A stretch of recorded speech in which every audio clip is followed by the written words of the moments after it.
ಉಡುಪಿ ನಗರದ ಕಲ್ಸಂಕ ಬಳಿಯ ನಿರ್ಮಾಣ ಹಂತದಲ್ಲಿರುವ ಕಟ್ಟಡದ 8ನೇ ಮಹಡಿಯಲ್ಲಿ ಅಪರಿಚಿತ ಸುಮಾರು 22 ವರ್ಷದ ಯುವಕನೋರ್ವನ ಶವವು ನೇಣು ಕುಣಿಕೆಯಲ್ಲಿ ನಿಲ್ಲುತ್ತಿರುವ ಸ್ಥಿತಿಯಲ್ಲಿ ಪತ್ತೆಯಾದ ಘಟನೆ ನಡೆದಿದೆ.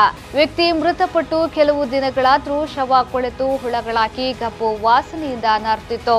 ವಿಷಯ ತಿಳಿದ ನಗರ ಠಾಣೆಯ ಪೊಲೀಸರು ಘಟನಾ ಸ್ಥಳಕ್ಕೆ ಧಾವಿಸಿ ಶವ ಮಹಜರು ನಡೆಸಿ ತನಿಖೆ ನಡೆಸಿದ್ದಾರೆ. ಮೃತ ವ್ಯಕ್ತಿಯು ಹೊರ ರಾಜ್ಯದ ವಿದ್ಯಾರ್ಥಿ ಇರಬೇಕೆಂದು ಶಂಕಿಸಲಾಗಿದೆ.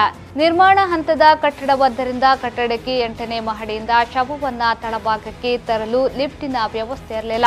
ಸಮಾಜ ಸೇವಕರಾದ ನಿತ್ಯಾನಂದ ಬಳಕಾಡು, ವಿಶ್ವಶೆಟ್ಟಿ ಅಂಬಲ್ಪಾಡಿ, ತಾರನಾಥ್ ಮೇಸ್ತಾ ಶಿರೂರು ಶವವನ್ನ 8ನೇ ಮಹಡಿಯಿಂದ ಮೆಟ್ಟಿಲುಗಳ ಮೂಲಕ ಹೊತ್ತು ತಂದು ಅಜ್ಜರಕಾಡು ಜಿಲ್ಲಾಸ್ಪತ್ರೆಯ ಶವಾಗಾರಕ್ಕೆ ಸಾಗಿಸುವವರೆಗೂ ಪೊಲೀಸ್ ಇಲಾಖೆಗೆ ಸಹಕಾರ ನೀಡಿದ್ರು.